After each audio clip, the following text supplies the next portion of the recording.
Hi everybody, it's Alex. It's Dominique. And Dominique, I'm sorry, I was taking a sip of my delicious beverage. You were prioritizing and that's fine. So we are bringing you episode 4 of the DHR reviews of RuPaul's Drag Race. So Super excited. This was a very interesting episode, but before we get into it, as always, we like to give the disclaimer. Anything that we say is meant to be taken lightly, in fun. We are not professional drag queens. We just like to say random things and be silly. So seriously, calm down. I like to think of myself as like a drag queen in here, like in my heart. So let's just dive right in. So we did see finally Kimora Black making her exit last week. We'll miss her. We'll miss her cheekbones. We'll miss her hip pads. But we live in. I want to propose. I think her cheekbones might have actually doubled as her ass pads. I'm not even entirely sure. That's such a good idea. Or hip pads. Or hip pads. Yeah, no. Yeah, So my hips are lying a little bit. Boop. Boop. Hips. Anyway. We weren't shocked. We got it. We were sad to see her go. And I liked how she left. She left on a very in a very like sister girl kind of way. Like, these are my sisters forever, blah, blah. Building / crumbling / slightly building more and then crumbling again. Tension between Aja and Valentina. Yeah. Which is kind of like, I think Aja's kind of like, she had her moment where she was upset because she thought she did really well and then she didn't. And there's some immaturity, but a lot of really mature moments as well. Where she acknowledged like she was just Valentina upset. is legit. And Aja was just upset. So anyway, we get to, we skipped the mini challenge again. I've made peace with the fact that we're probably never getting a mini challenge. We're never getting any more mini challenges. Like they had to be super clever and they had to be super clever within 30 minutes usually. Yes. So it's like World of Wonder, VH1, bring back mini challenges. We're going to get to the challenge, which was, they had to actually have like a morning show that was live. Live where? I love how it's going to be produced live, and that's like the twist of the challenge. And I'm like, does that just mean you guys don't get to refilm it? Because where the fuck are they showing this? Narnia? I don't look. They were trying to do it somewhere between Narnia and Middle Earth, and maybe even Hogwarts. I don't know where this was filmed or streamed live. I have no idea because they say live, but really this is our way of saying that you get one take in front of Ross Matthews, and that's it. So, which is anybody who does poorly in this challenge, it's like, well, shoot, if I had to do something and get it perfect on the one and only try, I'd probably be in the bottom too. So I took this episode and all the criticisms, like, oh, they did poorly, all that, with a grain of salt. Yeah, because I'm going to film it once, and like what I liked was that you realized that the queens didn't actually see the other show. Ow! Any other acting challenge, or like, when they did this in season 3, everyone got multiple opportunities to do whatever it is that they were doing. Yeah. So it's like, hey, that was great. The point of that, but I guess it was cool. So we got to see Good Morning Bitches, which was the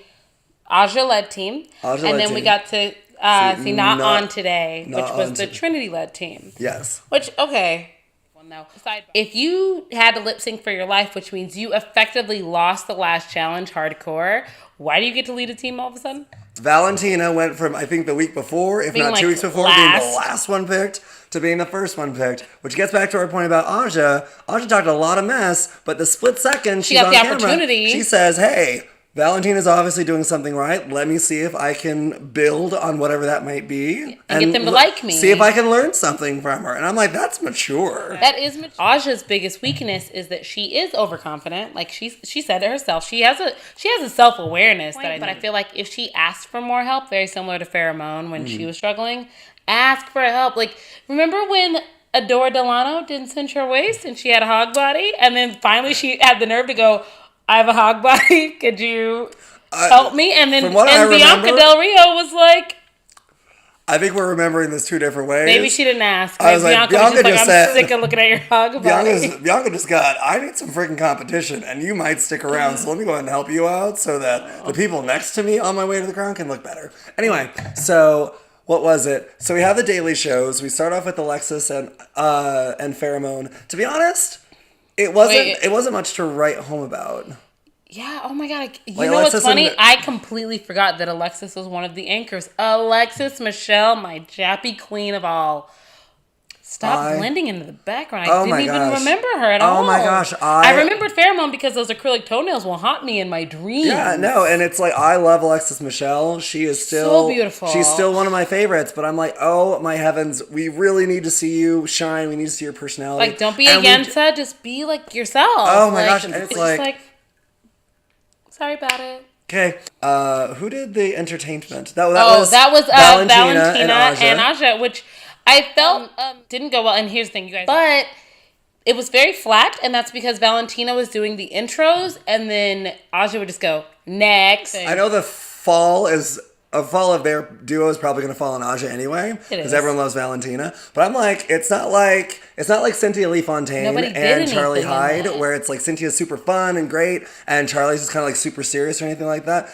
Between Valentina and Aja, neither one of them was particularly memorable. Like, they noticed it was failing. Like, it's like they didn't rehearse or didn't write or didn't collaborate off of each other. Because if one person that day is like, I'm hungover, then you can lean on your mother.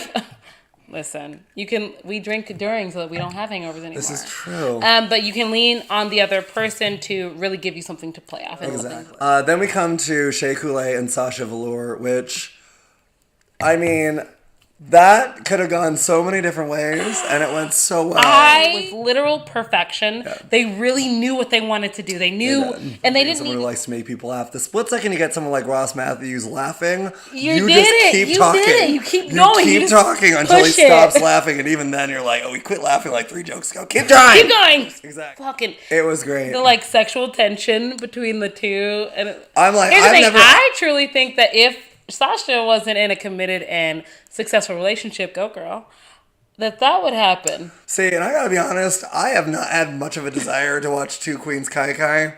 I've never. Is he faking it? I can't. Is he faking? I don't know. How does he bend that I think way? I'd mostly want a live tweet about it. To not today. Not on today. Not on today. I love when we refer to it as not on today, Satan. Which I'm sure is what about 90% of all of us were like, it's not on today, Satan. Not on today, Satan. So, and same thing. I think that, it was a risk. I honestly didn't hate, like, they wanted to do something different, which is why it's like, oh, we're going to be catty towards each other. And it's like, I understand the criticism, like, it's a morning TV show, it should be light, it should be happy. But to me, and it's like, they went for it, it just, unfortunately, if they had made it funnier. If they had made it more obvious. Hi, I'm Trinity, and this is the husband stealing whore Peppermint. Hi, it's my bitch. It's like, sorry, I was almost late this morning. It's really hard to get here from your house. Really hard. So see how we just did it? The right way? Can you and I both go on Drag Race? Anyway. I have a vagina. Oh, damn it. Well, so does Peppermint. So what? Yeah. Look, you're right. You make me feel like a natural woman. Oh, we also had the Charlie Hyde and Cynthia Lee, which could have been really funny if Charlie had played more to Cynthia's strengths, and she has that ability to say it wrong, do it wrong. Don't teach her diction. It doesn't matter. Just like so could have rolled with it, and I so wish she had, because I love it. Oh my gosh, and people are just gonna eat it up because Americans love weird accents. We do. We eat them up. And then we also had Nina Benita Brown and Eureka. I want to know. Fucking hilarious. Who made the ramen wig? I want to know who made the ramen wig. Where did that come from? The thing is, Eureka ate the ramen wig. So I feel like the ramen wig had to be fresh-ish. It had to be cooked. But it's like, how did they? Butt pads instead of getting the little butt pads. The ham, bitch. That ham. Because I figured that'd be the hardest. Me too. But I was like, entertainment. And that's like it. Entertainment. You just talk about pop culture. You're set. It's like, do it yourself. Like, do it yourself. Make your own cocktail. Like, I thought that would be, and it's funny how in both teams, that was the pair that excelled. Mm-hmm. I found that fascinating. That was really creative and really fun. And awesome. So then we get to the main stage for Runway. Build on this. They wanted to show that part of them getting ready where Charlie Hyde I forgot. Got vulnerable because he started speaking about the people that we've lost over the last, when I think about when we think about the fact that my nephew's generation, they will not have to work, like AIDS will not be a killer virus. Their HIV will never become AIDS. They will become AIDS. They will become undetectable, ideally, because of the advancements that we made in medical technology. As long as they go to a doctor and take their medications, they will get to an undetectable place. As to where in my mom's world and in Charlie's world, they're the same age. Their friends died. You found out you had HIV and you knew that in 2 years your friend was gonna die. Yeah. And we need to be very respectful, knowing that in that time people didn't know to be safe. I'm a big fan of condoms, so I don't know. I just said in that time, if you didn't know any different, bitch, hoe is life. It is. Wrap it up. Do it every time. I know it hit kind of close to me because someone that I truly care about in my personal life. within the last year and a half was diagnosed with HIV. And I watched, it's crazy, the fear that they experience, the isolation that they feel for that sort of thing. From their friends and family. And it's like the stigma in the society just for the virus. It's just kind of like, it's like you think you have stigma just for being gay. Like, the stuff that I've heard people having to go through for being HIV positive breaks my ever-loving heart. Exactly. So, that was really, really cool. And then they have this beautiful moment with Charlie Hyde, which was broken up with the, I'm going to cry off my makeup, and some genius said, just do a smoky eye, girl. If you was a hoe and you're not going home that night, or if you're going to cry at some point because you're drunk and mad, that smoky eye will get you by every time. It was pretty fun. So, beyond that, then it kind of broke off into this weird, dumb, not real fight. This really dumb fight between Eureka and Sasha Velour. Wasn't a real fight. I'm not turning into a don't make jokes about and that. And I get it's like when someone has a sensitivity to that issue. Sure. But also, you know that Eureka was not even trying to shade you. Hello. I get trying to take the side of, hey, don't do that, because I'm a big advocate of, like, if somebody doesn't like it, I will apologize to you for it. I'm not gonna pretend like I had any malicious intent. It was very bizarre for me, because I grew up having people ask me constantly, are you anorexic? Do you eat? I was kind of like, let's not joke ourselves that there's obviously more value being placed on being skinny than there is in being fat. No. And Eureka has been popping off at the mouth the entire whole time. And I don't know. I love Sasha Velour. Where'd you even come from? I feel as though it was not necessarily addressed that she had an issue with that in necessarily the best way. Yeah, it was, and that could have been production. I could have been cutting. It could have. I hope it was. Deeper, but like honestly, I feel kind of. I do feel that like Eureka was like, if I offended you, I'm sorry. It's like that doesn't sound like an apology, bitch. What does? I was not going to apologize for something that I said. That was clearly meant in jest. I was joking. Like, that's not the idea. It's like, if I really said it to hurt you, then I'd have a reason to apologize, because that's wrong. That makes sense. The runway was boring. Do you have a top runway outfit? Top runway outfit. I don't think I had a top. The ones that I remember being like, I can dig with this. Charlie Hyde's. I loved Charlie Hyde's outfit. I really liked Charlie Hyde's outfit. I liked Shea Coulee's outfit. With the gold trim? Mm-hmm. Loved that. Who else? Was this the first week that Valentina was not in the top 3? Yes. Yes, it was. Oh, my God. Wait, no, was she in the top 3? Yes, she was. She was the first. Well, this one was just really like... Wasn't a fan. Yeah, I loved Michelle Visage's observation that... like half of the losing team was like nightgown or like yeah, and everybody else was a hooker, and I'm like, everybody be a hooker. What the fuck? And I'm like, I'm not. I have to be bluntly honest. Why is Peppermint still here wearing bad outfits? That was a terrible outfit. That was wrinkly. Outfit. That was not well put together. Your tuck and taper visible, bitch. It's 20. Why can I see your lace front every fucking week? Stop doing this to me. Because I want to like you and I can't. I'm looking at Peppermint. I'm like, I know that girl has got so many accolades, and there's so much hype for her. And everybody knows everything about her. She's like the queen. All the New York queens live for her. I was quite seeing it. So I'm praying for like a stand-up challenge or something, because everyone talks about how funny she is, how great she is, and based on the challenges we've seen so far, I'm like, I need for queens like the queen that left this episode. We're not there yet. For queens like Peppermint and Aja and Pheromone, I love you guys dearly, but just for the sake of what we're seeing on the show, I like you. I'm really sad at who left. And I could have done without for 3 more episodes. So I think we should both just kind of move right into discussion of how both of our top 3 queens have had to change, because Charlie Hyde's gave up. Can we talk about that? Well, bottom 2, this episode. Trinity and Charlie Hyde. Trinity wasn't going on. At one point, I thought to myself, oh my God, Peppermint's not going to be in the bottom 2, which means 2 queens, one of my honorary mentions, and then a queen that I respect. I think Trinity is amazing. Trinity's actually amazing and incredible, and the wig game is on point, and honestly, the booty game. Hello. On point. So I started thinking at one point, oh my gosh, it's going to be the 2 queens I don't want to see in the bottom 2 are going to be in the bottom 2. And I kept praying that somehow Peppermint was going to be in there. And I'm sorry, somehow Peppermint, that bad lace front and that tuck tape. Ultimately, we had Charlie Hyde's and Trinity. And it was a very disheartening lip sync. The 3rd lip sync in a row, I gotta be honest, lip syncs this season, amazing songs, lip syncs that make you go, huh? And I gotta be honest, like, okay, we know that the lip sync song is chosen and everybody's told what it is. Now, obviously, like, I Want to Go A is a sexy Britney song. You know, I live and die for Miss Britney Jean. Like, if Charlie didn't take off her shoes before the lip sync started, nothing was going to happen because her shoes were my height. But 5. Charlie Hyde, from start to finish the lip sync, just barely did anything. She did this one time? There was a little bit of that. It's like, I don't lip sync. And it's like... Sing! That's tricky. That's tricky because it's like, go on Drag Race when she was like... In England, everyone sings live. So just sing the song. Sing the song. Unless you tell me that all the songs that you sing are completely original and you never like cover other artists... It was so heartbreaking because I'm like, please move. Please do something. Do something. Take off the shoes. It was and then, of course, you got Trinity fucking giving us acrobatics and booty shakes and poltergeist pulls. Like, come on. So I feel like it was the only way to make either of them being eliminated fair was the fact that Charlie gave up. And that... Honestly, and I feel like Charlie had so much more drag to show me. She did. God, my heart broke. In Untucked, when they showed her leaving, Aja asked for the blue wig, and Aja, I hope you got it. So we have to talk about our top 3 queens. All right. So...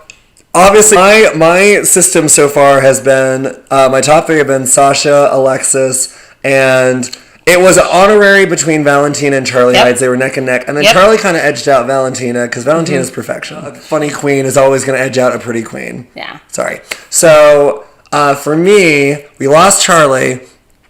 Alexis... I need to see her do something. I love you so much. You're so beautiful, but God, into the Ivy Winters of the season. I loved Ivy Winters, but also she faded into the background. You knew Ivy Winters was never going to win because from episode 1 to episode 5, she had like maybe 3 like private interviews the entire time. My God. So you were just and she's kind of falling into that category. So Sasha's still at the top, and you know who's risen for me are Shea Coulee. My God, yeah, Trinity. Shea Coulee has risen for me, and so has Trinity. I like both. Alexis Michelle, I still love her. I'm still rooting for her. I'm holding the candle. I think I sadly have to move her to the honorary spot. Oh, yeah. I know, I'm terrible. I'm absolutely terrible. She went there for me, 2 weeks ago? So that's fine. So I'm to the point now where I think Aja has a chance for redemption.